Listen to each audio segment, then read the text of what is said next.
to exactly the same time and place as the previous review, because this is when I have time to film them. But the good news is the light is getting better, so I might not have to hide in this corner the whole time.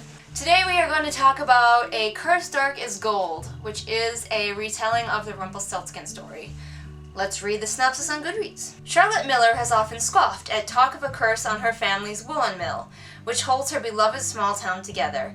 But after her father's death and bad luck piles up, departing workers, impossible debts, an overbearing uncle, then a stranger named Jack Spinner offers a tempting proposition. He can turn straw to gold thread for the small price of her mother's ring.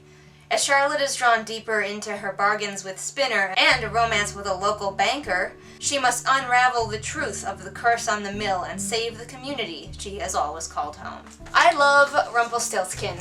It's honestly one of my favorite fairy tales, and I also love fairy tale retellings. And I'm on a quest, sort of, not a very intense quest, to find a good retelling of Rumpelstilts-can't. And I thought maybe I had finally found my one true retelling here with A Curse Dark as Gold. But then something almost made me put the book down. It almost made me throw the book down, and that's not good. So we'll talk about that, but first let's talk about the things that I liked about A Curse Dark as Gold. I loved the main character was a strong female character, not a strong Katniss-style female main character where she had to just, beat everything into submission with her anger. She was very intelligent, she was very entrepreneurial. When her father died, she was like, nope, I'm running the mill. I don't care that, it's not usually something that women do. I'm running the mill. And the village was so used to working with her and trusting her because of her father and how she used to work with her father that they just carry on. They're like, all right, Charlotte's running the mill now. And I like that. There's a really good mystery as to what's going on with the mill. What is the curse? Is it really a curse?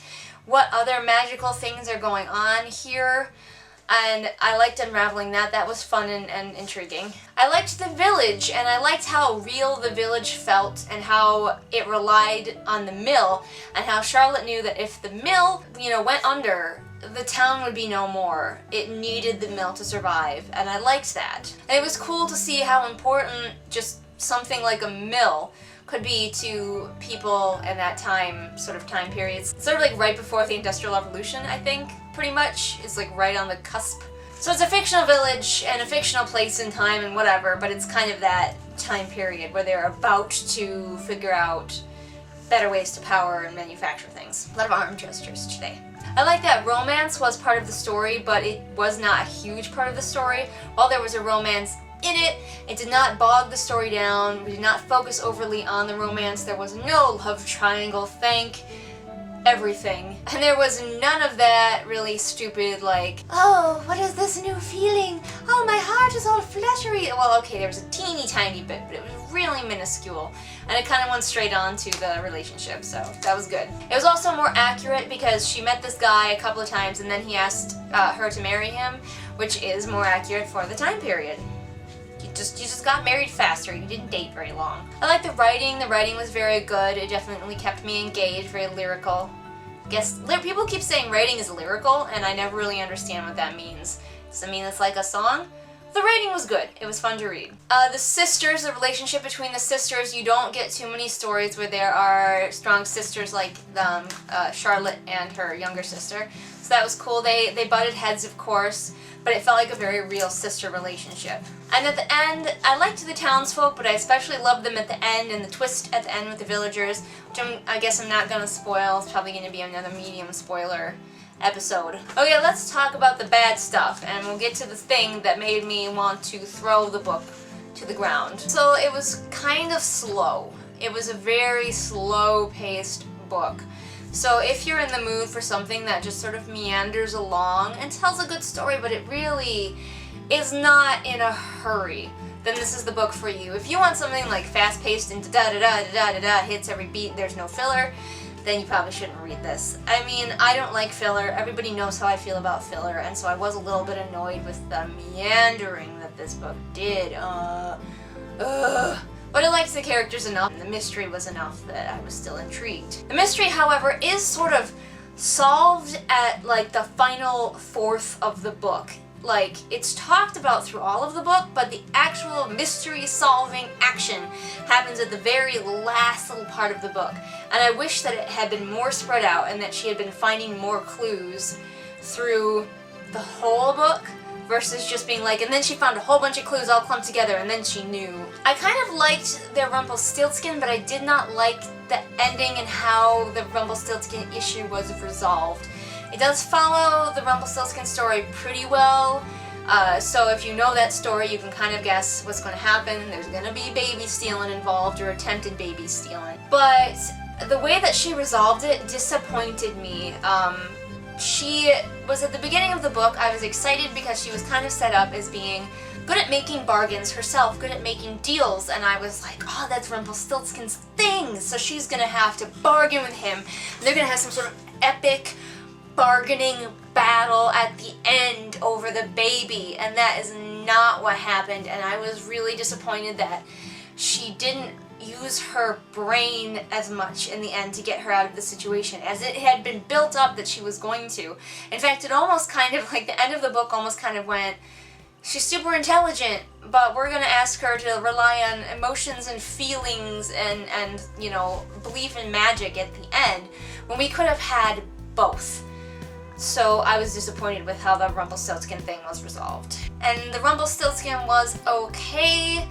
He was pretty classic. I'm still looking for the Rumpelstiltskin story that does what this book almost did. It almost did, which is to have a Rumpelstiltskin who is a not villain character. He's not straight up evil. Okay, here's my thing about Rumpelstiltskin. Storytime, kids. I like Rumpelstiltskin, and I don't like his story so much, but I like the character because everybody always thinks of Rumpelstiltskin as the bad guy, when in reality, of course, as many of you I'm sure have noticed, he is the only one who's like, who helps this girl repeatedly, who always keeps his word, and when he makes a bargain, he makes a bargain. And then everyone's like, well, he's trying to steal a baby, that's evil.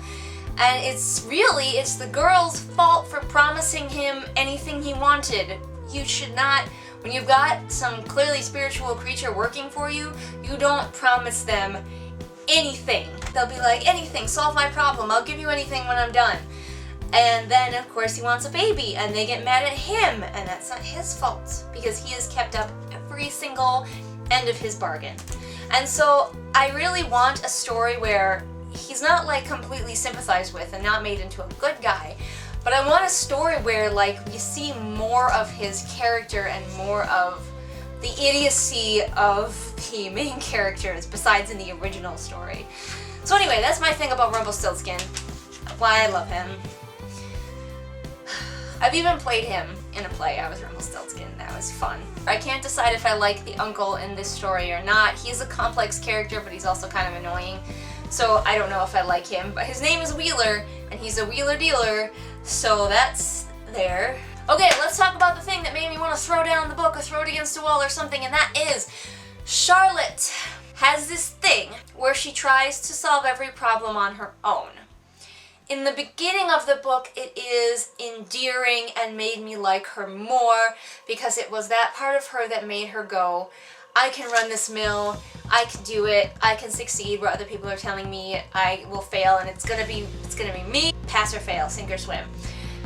But this character flaw, character trait, became a complete annoying hindrance to the story because she got to a point where it just turned into a giant overblown, one of those giant misunderstanding stories where if she would just talk to another person, share with another person, she would be able to talk this out and solve all of her issues. But because drama was needed, Charlotte turned into like the most idiotically stubborn character I have ever read. I understand wanting to have a character who has this flaw and doesn't like to let other people help her, but the extent to which she took it was stupid. She marries this truly awesome man who wants to help her, and she won't tell him anything. Many's a time where she's like, I realize that I am ruining our relationship by not telling him things. But I can't tell him. He would never understand. I can't tell him. And I I was so close to being done. If it wasn't for the mystery and finding out how this ended, I would have been done. Because she took it to levels of ridiculousness, where it was like, tell your husband something, give him anything. Your sister, work with your sister, your uncle, the village cunning woman, I don't care, but tell someone! You tell that this really annoyed me? I'm sorry, I usually don't get quite so intense, but this way made me so mad. I was reading it and every time she did that, I was almost like, nope, that's it, we're done. So, that was Curse as Dark as Gold. It is a decent Rumpelstiltskin retelling. It is slow, and the main character has this trait that I felt was taken to an extreme for the plot that was unbelievable and really annoying. So, yeah. And maybe it really is more realistic. Maybe there are people who just really are that stubborn and won't talk to anyone no matter how close they are to these people. And no matter how obvious it is that these people will understand. It's just... maybe that made her more real, but for me it just made her more annoying and stupid. But otherwise, it was an enjoyable book, so if you think you can tolerate that part of her, then you might enjoy this book, especially if you like fairy tale retellings and if you don't mind a slower, more meandering story. Alright, that's The Curse as Dark as Gold. I have lots of other videos to film.